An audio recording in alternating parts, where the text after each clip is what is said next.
Hi everyone, this is Arcadius and welcome back to Naval. Today we'll be reviewing the final aircraft layout for USS Bogue, the second US carrier you can research. As per the last video and the first video before that, the stats for the ship itself has not changed. We still have the same kind of ship, we just have different aircraft layout. So this is the Mark 5-3 layout. We have one squadron of 6 fighters, one squadron of 6 torpedo bombers, and one squadron of 6 dive bombers. And review, the first one had similar layout except no dive bombers, and honestly it wasn't that good. And then the second one had no fighters but had 2 sets of dive bombers, and this was pretty effective. We were able to get quite a bit of damage, especially with our dive bombers. So hopefully we'll see what we can do with a even split between all 3 types of aircraft. So without further ado, let's toss into our final game of the ship and see how we can do today. Alright, and here we have ourselves our game. 1 carrier, 3 battleships, 3 cruisers, and 3 destroyers. So almost an exact split in terms of firepower. Alright, so let's see, what are the strong AA targets? The cruisers actually have pretty decent AA. Congo has, well, no, it's a stock Congo. So nothing real strong in the battleships. Obviously the carrier is going to have good AA. And the destroyers, while Gnemini does have pretty decent stats for a destroyer at this tier, none of them have enough AA for me to be really scared about losing any, if many, aircraft. Alright, so I've decided that for this ship itself, there are 2 ways you could play her, and that actually kind of goes for all carriers at this tier. Considering how there are not a lot of strong anti-aircraft defended ships, you could definitely go full strike and just kind of have a field day getting as much damage as possible because they're not really able to shoot down your aircraft. Or you could go full defense and use all your fighters and shoot down as many aircraft from the opposing carrier as possible since there's not many total. For example, Bogue only has 30 aircraft, so if you shoot down 30 aircraft, which isn't necessarily hard if you play smart, then at that point the enemy carrier is completely taken out of the game and cannot do anything. Actually, let's go up here. We're slow enough that we'll be able to attack the enemy ships before they reach us, hopefully. And let's just actually go here first. Alright, so let's see what we can do. Honestly, I feel, as of right now, before this video, I feel like the second layout is going to be really strong. I was doing quite a bit of damage with my dive bombers, had a bit of damage with my torpedo bombers. I wasn't exactly aiming right, but I was still able to do some damage, and then if I didn't really have to worry about the carrier very much, but that's fine to me. We have right spread torpedoes, again, not sure why. Let's bring out our dive bombers over here. Getting 3 torpedo hits, which almost sank the entire Leander.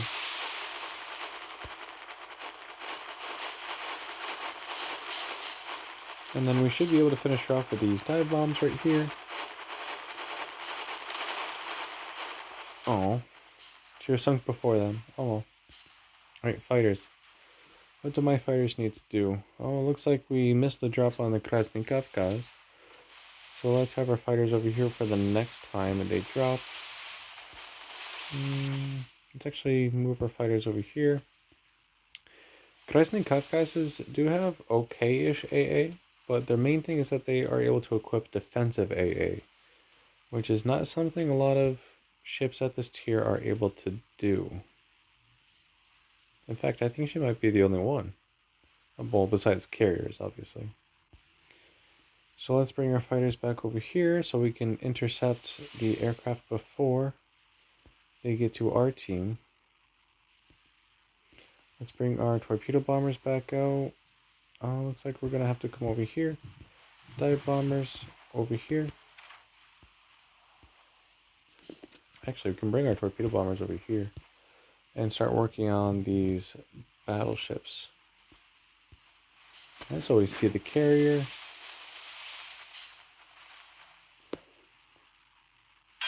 And now we just have to wait. I'd rather have my fighters be over the battleships than the cruisers, because I know for a fact that the cruisers have better A than the battleships at this tier.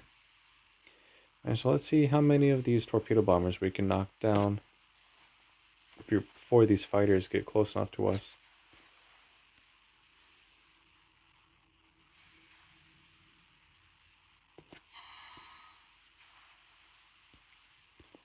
Alright, let's go for the Iron Duke with our torpedo bombers.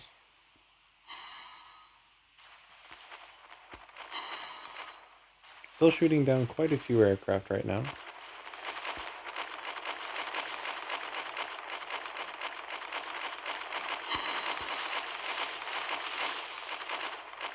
Still widespread torpedoes, and that one didn't arm quick enough.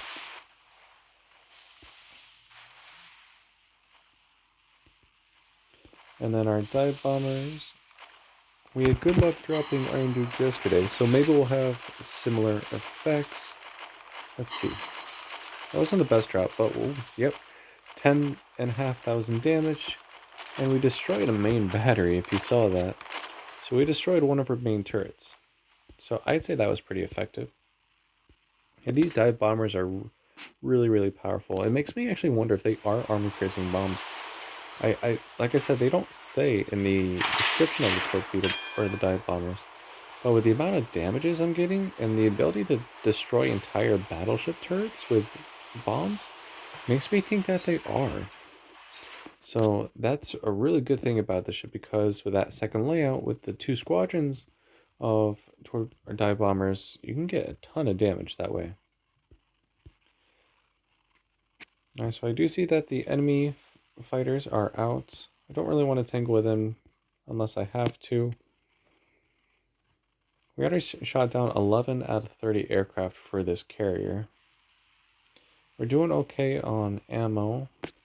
There's the torpedo bombers again, so let's go intercept them once more. Dive bombers come back out. Torpedo bombers are already on their way.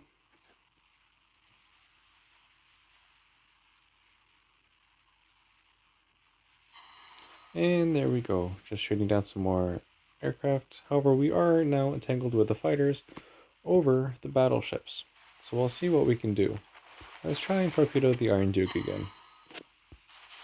We do have the superior fighters, however we just don't have as many.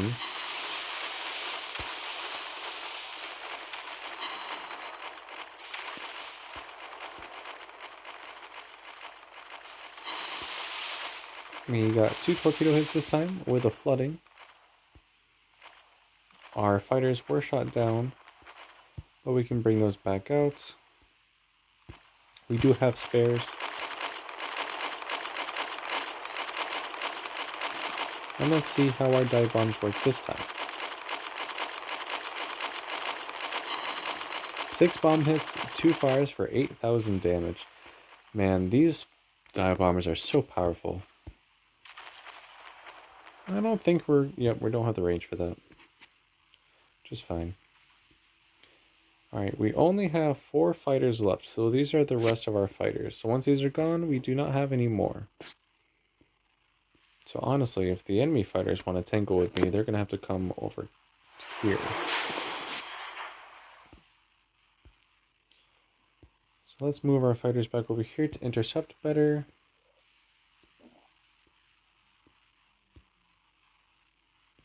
Bring our torpedo bombers back out.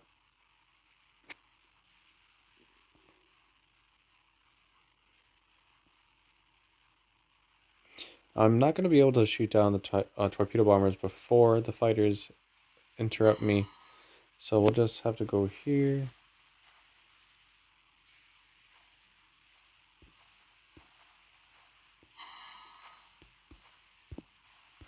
Alright, let's actually see if we can take out this carrier.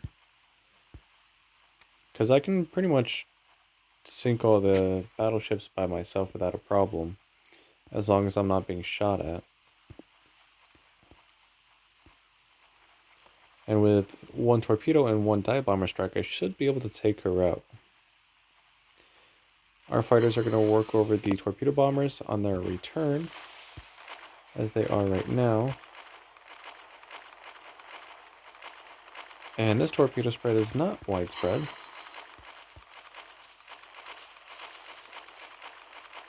Actually, let's see if we can keep our dive bombers.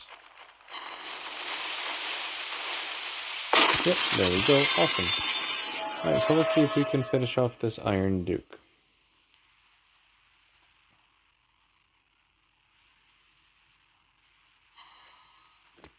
We've almost shot down the last of the torpedo bombers. And that will make 24 out of 30 aircraft from this Bogue that we have shot down, and the rest went down with the ship.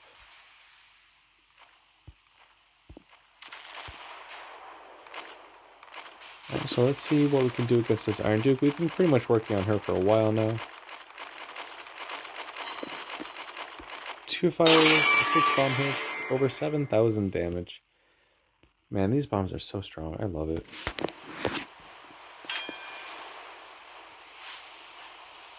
Honestly, this might be a pretty decent layout. It's not going to be as strong, I feel, as the second strike layout. Obviously, since you don't have as many torpedo bombers, but this one's not bad either. It's nice to have that fighter squadron available to try and intercept and shoot down enemy aircraft. But I don't know. I just feel like you don't have enough aircraft altogether to really make a difference. At least in fighters, because once you lose one squadron, you only have 4 left. But if you have the upgraded fighters, then you're able to shoot down the enemy fighters and other aircraft relatively easily, as long as they're bots. And then Tiger and Congo. Gonna have fun dive bombing these 2 ships. We don't need our fighters. Well, we could do it for spotting, I guess. We can bring them back out.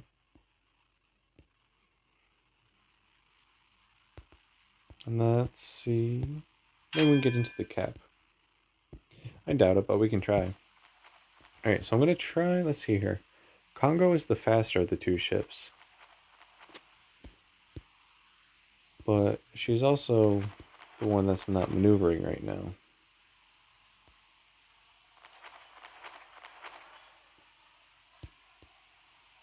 So let's just go after Tiger.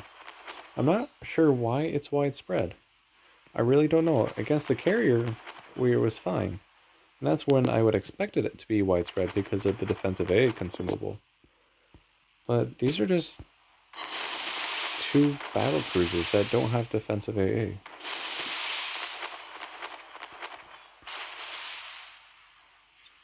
Okay, so we're going to dive bomb this Tiger, see if we can get some more fires on her. Our fighters are spotting. We only have 1 left. Interesting.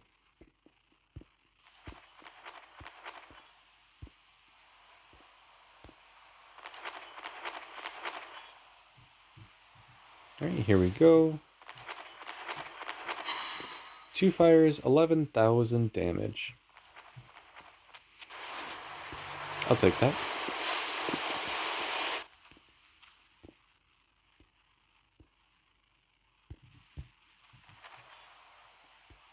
She is healing, but she's still burning. Actually, we need to kind of come this way, because we're not going to be able to cap before they do. And we need a closer return time for our aircraft to come back out. And anyways, that on this fighter over here, the Ferry Sea Fox is actually doing the spotting for us right now. So we don't really have to worry about that.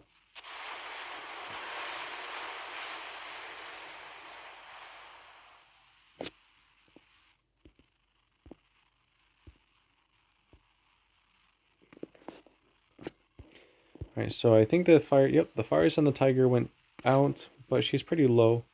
So we can torpedo her and finish her off with dive bombers if necessary. If not, we can dive bomb the Congo, start her on fire. And then just try and not get capped out. Maybe we can hit both ships with our torpedo bombers if it's going to be widespread again. That way we can reset both ships.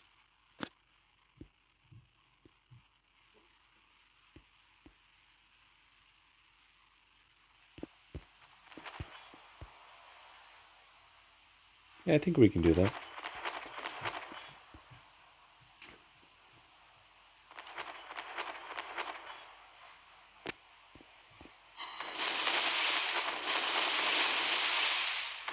pretty successful torpedo drop.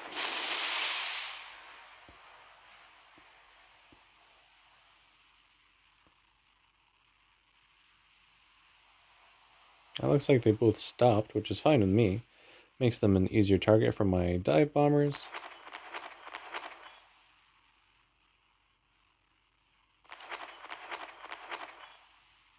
Though I think we are going to be capped out. We did finish off the Tiger, again with 2 fires. But we just can't take him out quick enough. But I'm sure we have some pretty good damage here.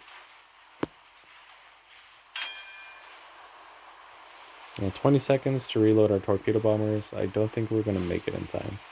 But at least it's only 1 ship capping, not 2. So maybe, if I keep resetting her,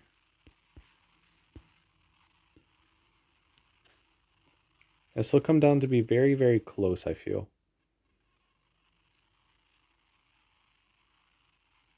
Of course, my dive bomber squadron is deciding to land before I can take off. That's interesting. Wonder why they're taking off like that.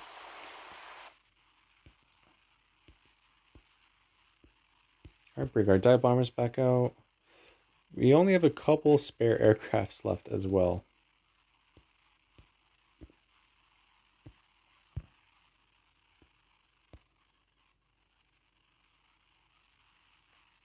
Alright, so we're no longer widespread. Maybe that's something that Tiger does? I never really noticed that before now, if that is true.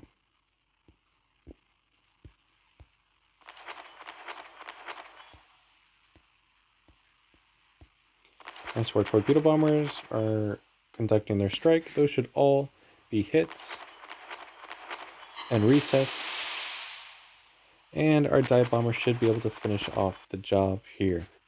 So we are able to keep the win. However, it was kind of close. Actually, ooh, 2 fires. 2 fires every single time I've had a dive bomber strike. And we were able to win that game just barely. The time was less than 4 minutes as well. Let's see how we did. 230,000 damage with a tier 5 matchmaking carrier. 4 ships sunk, 26 torpedo hits, 31 bomb hits, 24 aircraft shot down, 10 fires, 7 floodings, 5 defended caps for almost 7,000 base XP. 30,000 damage and fires and floodings. Let's see here. Torpedoes did 155,000 damage and bombs did another 44,000 damage. That was a really good game. I'm impressed. So it's really what you like. Honestly, this first layout is not going to be the best one. I would not use that one. This one would be for pure strike potential. You can get a ton of damage that way, but you also have no defensive capability. And then this final one is a mix, or a balanced mix, of fighters, torpedoes, and dive bombers. However, you do have to play a little bit more safe because you don't have enough spares to actually have more than just the 1 squadron that you already have. So if you are a pretty good carrier player, or at least know how to not lose your aircraft as fast, this one might work best for you. However, if you're just bad at multitasking, kind of like I am, and you don't want to keep paying attention to the enemy carrier, then the second group might be good because all you have to do is focus on attacking. And the ships at this tier don't really have any AA, so you can pretty much have free game all you want. So with that, I will wrap up today's video. This will be the final video on Bogue, and tomorrow we will be going over the next researchable carrier in the tech tree, Independence. Now remember, you can go straight from Langley to Independence. You do not have to play Bogue at all if you don't want to. So this one is technically the next one you can play if you don't want to play Bogue. And honestly, this is where the fun begins. You are no longer a slow carrier, and you still have some pretty decent aircraft. So tomorrow we'll be going over the first layout out of 3 for this ship. So join me tomorrow, and thank you for watching, and take care.